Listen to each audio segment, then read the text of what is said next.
is one of the most outrageous things I have heard in a long, long time. In a case that has been filled with outrageous... Looks at Wendy and says, you know, you had a great career. Your career is over. It is never coming back. You're done. Why would a judge say that? Hold on to your seats. Wendy Williams' former husband, Kevin Hunter, has reportedly ditched the same woman who helped end his marriage and is now begging to crawl back into Wendy's life. But insiders claim the reaction he got was anything but warm. According to sources close to the situation, Wendy laughed in his face, calling it a desperate move from a man who finally realized that the well had run dry. Hunter, who once strutted through the halls of her television studio in fur coats and Ferraris, is allegedly broke and searching for a lifeline. And in his mind, that lifeline is Wendy. He was with me, begging forgiveness, telling me to take a moment, and he would see it, and we were meant to be together. We've learned that Hunter's sudden change of heart comes right as Wendy has started to reappear in public, dressed to perfection, smiling for the cameras, and proving she's still the woman who can command a headline with a single wave. After years of health battles, a court guardianship, and a long stretch of silence, Wendy's comeback is real. And Kevin, watching from the sidelines as his finances crumble and his former mistress walks out, is said to see this as his last chance to get back in her orbit. But to Wendy, sources say it's nothing more than an opportunistic play. I was fired because I got a divorce. The timing couldn't be more suspicious. We can't ignore that his monthly alimony, once reported at around $37,500, was halted when the guardianship began in 2022. Since then, Hunter's money problems have only multiplied. He's been sued for unpaid credit cards, fallen behind on homeowners' fees, and sold off cars once considered trophies of his success. Those same insiders whispered that his recent breakup with Sharina Hudson, the woman he left Wendy for, has left him financially cornered. The house he once shared with Hudson in Florida is reportedly up for sale, and the lifestyle he built around Wendy's earnings has evaporated. What's more revealing is how fast his public posture flipped. For years, Hunter had framed himself as Wendy's protector, accusing her guardian of exploitation and filing a sprawling lawsuit that sought $250 million in damages to be shared between them. Now, that crusade looks less like loyalty and more like self-preservation. We can see the pattern. The same man who once justified his affair as personal growth is now painting himself as a wronged husband who only wants his family back. But the industry remembers differently. It's impossible to forget the chaos that followed their 2019 divorce, the affair, the child born from that relationship, and Wendy's public collapse in the months that followed. Sorry. The revelation shattered her audience's trust and stripped Hunter of nearly every professional connection he had in television. When the show ended in 2022 and Wendy's accounts were frozen by the bank, Kevin's payments vanished too. For someone accustomed to living on her income, the sudden loss was devastating. Those close to him now say that he's been panicked ever since, telling friends he can't keep up with bills and blaming the guardianship for cutting off what he sees as his due. Meanwhile, Wendy's reemergence at New York Fashion Week sent a message he couldn't ignore. After months of confinement inside an assisted living facility, she was granted permission to attend designer shows and appeared radiant. Front row, fur jacket, flawless hair, surrounded by industry veterans who once wrote her off. Her reappearance, insiders say, triggered something in Kevin. They claim he began calling mutual acquaintances, insisting that he'd made mistakes, and that Wendy's recovery proved it wasn't too late. But the truth, according to those who were present, is that Wendy responded with humor, not forgiveness. She reportedly told friends afterward that she saw right through him and had no interest in playing nurse or sponsor to anyone. Behind this personal drama lies a deeper legal storm. Kevin's ongoing lawsuit against Wendy's guardian, Sabrina Morrissey, remains a tangle of accusations: fraud, mismanagement, even conspiracy. He argues that Wendy's placement in guardianship was a setup by powerful figures tied to the bank that froze her funds. But court documents and judges' statements show a more complicated picture.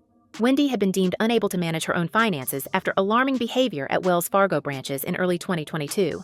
The guardianship, while controversial, was approved by the court. The judge in the guardianship read Alex Finney, the Riot Act, threatened her and said, you're talking, making an accusation that she's talking to the media, and if you continue doing it, I'm going to do this to you, I'm going to do that to you. There is a gag order in this case. I can tell you that the judge has scared a lot of people involved in the case. Still, Hunter continues to cast himself as a whistleblower, claiming he's fighting for her freedom when, as many observers note, his financial stake in the outcome is massive. Wendy's publicist, Sean Zanotti, who's remained close to her throughout her recovery, has said that Wendy doesn't miss a beat. Indeed, her recent public outings, waving to paparazzi at Laquan Smith's show, dining at Tucci, laughing with Lil' Kim, suggest a woman regaining control of her image. Kevin's timing again seems deliberate. Each time Wendy surfaces looking strong, he emerges with a new appeal, a new interview, or another filing tied to her case. Sources familiar with his habits claim he's been contacting media outlets to reframe himself as a supportive ex who wants reconciliation, but privately, he's been venting about lost income and legal fees. The contradiction is striking. In 2019, he defended his relationship with Sharina Hudson as true love while Wendy battled exhaustion and emotional collapse. Now, after Hudson reportedly ended things and the money disappeared, he's invoking old vows. One former associate of the couple put it bluntly. He doesn't want Wendy, he wants her estate. It's a cynical view, but hard to dismiss given the timeline. His lawsuit, his pleas, even his recent church appearances in Florida, where he's been seen telling friends he's praying for Wendy, all align with her slow return to visibility. We can't overlook how Wendy's guardianship plays into this. I've never taken it without her concern. I've always spoken to her, and she's always wanted me to spend her money. Since the court-appointed arrangement began, she's been unable to directly manage her wealth or decide who has access to her. Kevin, effectively cut off from her accounts, has used the media to amplify his grievances. In June, he accused the Guardian of running what he called fraudulent bondage, a claim dismissed by legal experts but powerful as tabloid fodder. The irony is sharp. The man once accused of controlling Wendy's life, now portraying himself as her liberator. Wendy, for her part, has made her feelings clear. In a recent interview, she called her facility a dump and her guardianship a messed-up situation, insisting she wants out and wants her independence back. She's also been clear that she's not looking backward. Insiders close to her inner circle say that while she appreciates the sympathy pouring in, she's focused on reclaiming her narrative, not on entertaining old ghosts. Her team reportedly laughed off Kevin's outreach, with one friend saying he's only crawling back because the cameras are pointed her way again. I feel like the Guardian has not done a good job of protecting my mom. As long as she has people around who are yes people, I know that she's not getting the help that she needs or getting better. But the story doesn't stop there. Those same insiders hint that Kevin's persistence could have legal consequences, especially if he's using Wendy's name to build his case or influence public opinion while under investigation for his own unpaid debts. And if his attempts to reconnect are part of a larger plan to regain access to her fortune, that could escalate the entire guardianship dispute in ways no one sees coming. Because if Kevin's begging falls flat, what's his next move in this messy saga? Could it unravel Wendy's hard-fought freedom even further? Sources close to the situation say Kevin didn't just drift away from his mistress. He dropped her the moment Wendy's face flashed across cameras again. It happened right after her confident appearance at Laquan Smith's September show, when she stepped out of that black SUV, polished, calm, waving to fans who screamed her name. Insiders claim Kevin saw those photos and panicked. That single night, they say, he realized that the woman he once dismissed was about to reclaim her crown, and maybe her fortune. By morning, his calls to Sharina Hudson had gone unanswered, his social media cleaned of their shared life. To those who knew him, the timing wasn't a coincidence. It was a pivot. He'd spotted the chance to slide back into a story he'd written himself out of. They always looked at me as like a enemy. We can't forget how Wendy had just re-emerged after years of silence, the so-called luxury prison of her guardianship still controlling her every move. Her apartment had been sold for around $4.5 million under her guardian's management, and questions lingered about where that money went. Hunter's sudden repentance, insiders whisper, was less about love and more about math. He knew what that apartment represented: liquid assets, legal leverage, and the last visible sign of Wendy's wealth. The same sources believe he calculated that if he could look like the loyal ex-husband, he might slip himself back into the narrative just as the public began cheering for her recovery. Meanwhile, Wendy was rejecting the image of fragility that had defined her for years. I mean, I take accountability for my actions, for what's obviously out there. She'd spoken out sharp as ever, saying, "This is a messed up situation," when describing her life inside the facility. She'd laughed, called it a dump, and insisted she didn't belong there. Her fans rallied, posting under the banner of Free Wendy, pointing out how clear and determined she sounded in recent interviews. For Kevin, that defiance was a double-edged sword. On one hand, it meant she could fight for herself again. On the other, it meant she didn't need him anymore. Yet, insiders say he's now spinning that same strength as proof that she's capable, and that her guardian should be held accountable. It's a strategy that keeps his name tied to hers in every headline. We've seen this kind of dance before. Critics who followed their marriage remember the old accusations. Claims that Kevin controlled every aspect of Wendy's show and personal life, that he ruled through intimidation while profiting from her success. During her health struggles, while she battled Graves' disease and lymphedema, he reportedly flaunted his new relationship in public. Now, his tone is repentant. He speaks of family and justice while his lawsuits line the courts. But his pattern looks familiar. Wait for Wendy to gain attention, then appear just close enough to seem relevant, just sympathetic enough to collect whatever remains of her empire. An inordinate amount of people that took advantage of my absence, and her vulnerability at the time. Insiders connected to Wendy's circle insist that Kevin's new outreach might be part of a larger plan. They claim he's quietly using her reemergence to boost the credibility of his lawsuit against her guardian, arguing that the guardianship not only hurt Wendy, but robbed him too. By linking his personal struggles to hers, he's building a story where he becomes the wronged partner instead of the man who publicly betrayed her. One source compared it to a slow-motion ambush, saying that each time Wendy speaks, Kevin finds a way to use her words as ammunition in court.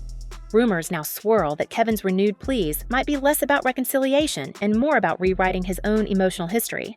Those who once worked close to the couple suggest that he's been carrying the shadow of guilt since the day Sharina Hudson's pregnancy became public.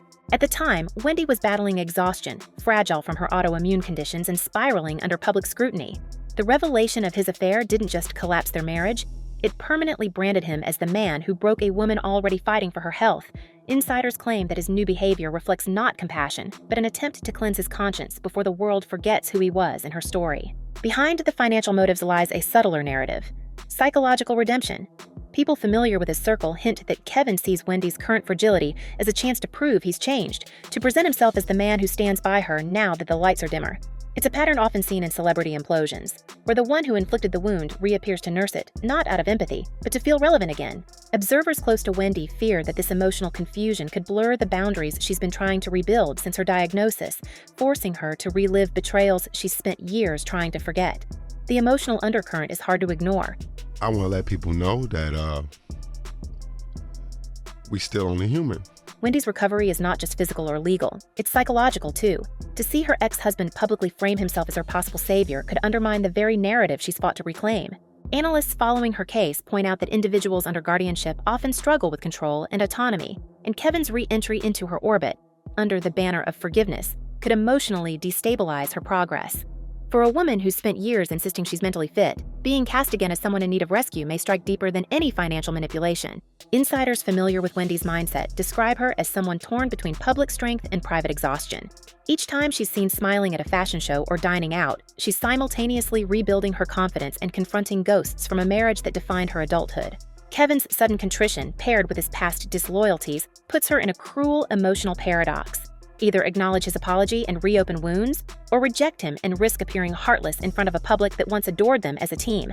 For a woman under the constant gaze of cameras, even silence becomes a performance. And while Kevin plays the part of the remorseful ex, some insiders believe his approach could ignite deeper fractures within Wendy's already strained family network. The more he positions himself as her emotional anchor, the more tension builds between him and those truly protecting her. They worry that this theater of forgiveness could trigger old traumas, forcing Wendy to confront not only the betrayal that broke her, but the illusion that she ever truly had control over her life. It leaves us wondering if Kevin's so-called redemption is an act of love or just another layer of control in Wendy's ongoing nightmare.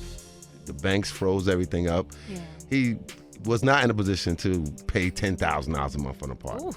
And while all of this plays out, Wendy continues to live under the strict watch of a system she's openly criticized. The facility where she resides costs $25,800 per month, a figure that even her supporters call unsustainable. Her inability to access her own funds has left her dependent on decisions made behind sealed court records. When she called into radio shows earlier this year, she sounded lively but frustrated, describing the place as a luxury prison. Her words struck a nerve.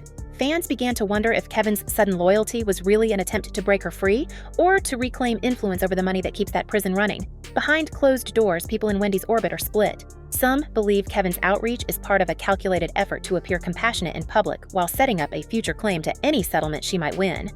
Others think he's simply desperate, drowning in unpaid bills and lawsuits, reaching for the only connection that ever made him powerful. Either way, his reappearance has unsettled everyone around her.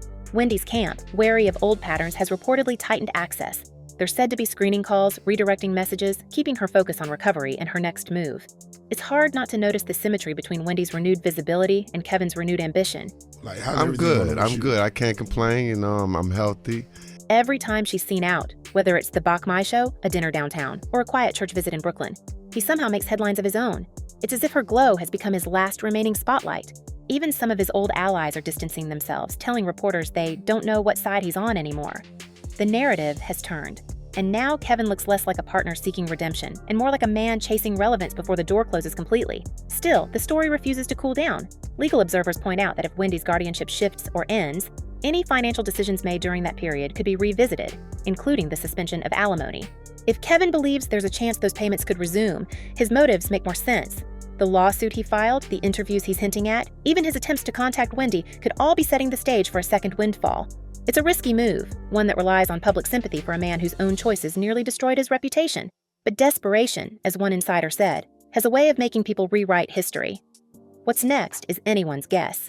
Wendy is fighting for independence, slowly reclaiming her identity after years under legal control. Kevin is circling, insisting he wants reconciliation while critics see only strategy. And somewhere between those two versions of truth lies a fortune that could change hands again if the court shifts its stance. As Wendy laughs off his advances, whispers grow that Kevin's not done yet. Could this spark a bigger battle over her millions? Or is it just the start of more hidden betrayals? We'll be watching every twist as it unfolds. Until next time, stay curious, stay sharp, and don't blink, because in Wendy's world, the story never really ends.